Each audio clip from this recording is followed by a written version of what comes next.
And here in my commentary position in O'Connell Street on top of lamppost number 13, we're awaiting the arrival of the Royal Motorcade, which we're told will be here with us very shortly indeed.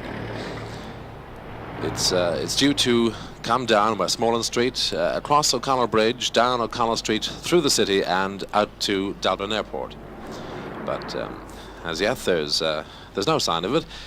And we believe they were delayed due to the fact that the hostelry where they're having their lunch, well, will not be closing until around 2:30, and well, it's not quite 2:30 yet. Earlier today, their Highnesses were at a sherry reception in Leinster House, followed by a tour of the brewery where they make the stout. And it's been quite a hectic few days for our distinguished guests. Last night they were at a reception at the Irish Whisky Distilleries, followed by a state banquet in Ivy House, which went on until the early hours. And those of us who were there will not readily forget the grace and dignity with which Her Highness sang Long-Haired Lover from Liverpool, accompanied by the Bunratty Castle Singers. There has been some activity here at O'Connell Street. A gaily coloured cream and blue bus has just passed, full of gaily coloured passengers, many of them carrying gaily coloured black umbrellas, and then with a brilliant flash of orange light it abruptly swung right and disappeared. A truly memorable sight, and an apt indication of the lengths to which the ordinary people of Dublin are prepared to go to welcome our distinguished guests here today. There has been some movement down at O'Connell Bridge, and we can still see no sign, though, of the motorcade here in O'Connell Street on this bright and sunny warm day with a clear blue sky, a perfect Irish day for our royal guests. Oh dear. And I've just got word that the car containing our two distinguished guests has reached Westmoreland Street and should be in view at any moment. The delay, I hear, was caused by an unscheduled impromptu lager reception at a very traditional, typical old Dublin licensed premises in Tala, which the couple insisted on seeing, and of course trying one last sample of typical Irish homely hospitality. Yes, and here they come now. I can see that Her Highness is driving and His Highness is in the front with a glass in his hand and a policeman's hat on his head. That's all I can see because they are travelling rather faster than I would have thought safe, and although they're driving on the wrong side of the road, I just can see Her Highness again appears to be singing as they reach speeds of 80, 90 miles an hour. Yes, and now the royal couple have transferred to a bus, having persuaded the driver to hand it over. I feel quite sure that CIE will be grateful to this considerate bus driver, and of course, no doubt express their gratitude and the gratitude of the Irish people when he regains consciousness. And now a Garda patrol cycle escort is following the bus, accompanied by 3 squad cars with gaily coloured flashing blue lights. What a send-off the Irish nation are giving to this much-loved couple.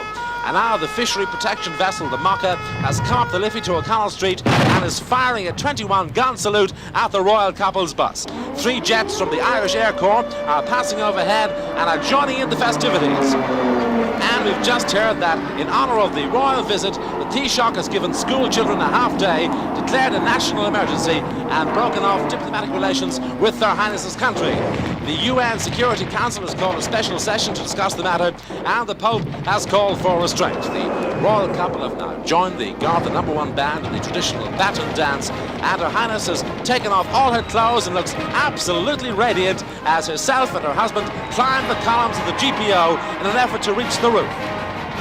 And good-humoured Dubliners offer them the traditional selection of home produce, tomatoes, eggs and cabbage leaves, which they present to the royal couple in gay abandon. And the couple, of course, this much-loved couple, catching the mood of the moment, hurl them back on the crowd below, numbering at this stage, I should think, several thousand people. And as the tanks and armoured cars of the 1st Infantry Battalion enter O'Connell Street, we leave the pageant and ceremony and pomp of this grand royal occasion and return you to the studio.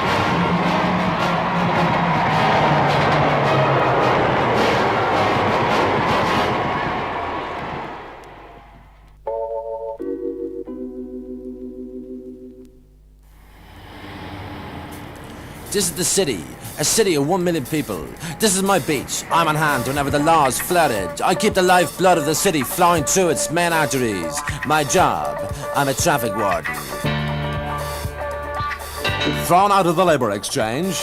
Too lazy to get a real job? Want to augment your Garda Síochána pension? Then join the traffic wardens for action and excitement. Tests have shown that 99% of all motorists are communists, alcoholics or drug abusers. Help protect the free world against subversion by joining the traffic wardens now. We'll teach you to hide in doorways. We'll teach you to counter the arguments of allegedly innocent perverts who question your authority. We'll also teach you to tell a motorist he can park for 3 minutes, apply a ticket, disguise yourself as a postbox, and melt away. This is known as the B technique, where you swoop down, do your thing, and buzz off. Inspired by this B technique, we give you a special B uniform of brown with yellow stripes. And under our special bonus scheme, the more tickets you apply, the bigger B you are. So join the traffic wardens by cutting out the application form in this week's Sacred Heart Messenger. Prove you haven't passed your primary certificate and you're well on the way to a whole new wonderful adventure. Join the fight against the motorists. Join today's modern traffic warden.